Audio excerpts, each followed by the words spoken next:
टंडोलियार monsoon की बारिशों का सिलसिला जारी है। जिला टंडोलियार में बारिश ने तबाही मचा दी। जिला इंतजामिया के दावे पानी में बह गए। तमाम इलाकों से बारिश का पानी निकालने के खोखले दावे के बाद अक्स शहर में जगह जगह पानी खड़ा है। नसरपुर रोड, बकरा रोड, चैम्बर रोड, मीरवर रोड पर पानी जमा।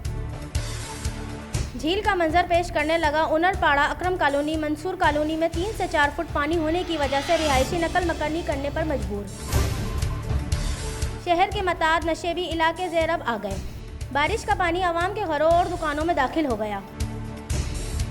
बिजली का निज़ाम भी दरम भरम हो गया। 10 से 15 घंटे से लाइट मुसलसल बंद होने की वजह से शहरी काफ़ी परेशान हैं, जिसकी वजह से शहरियों को पानी के हसूल के लिए भी दुश्वारी का सामना करना पड़ रहा है।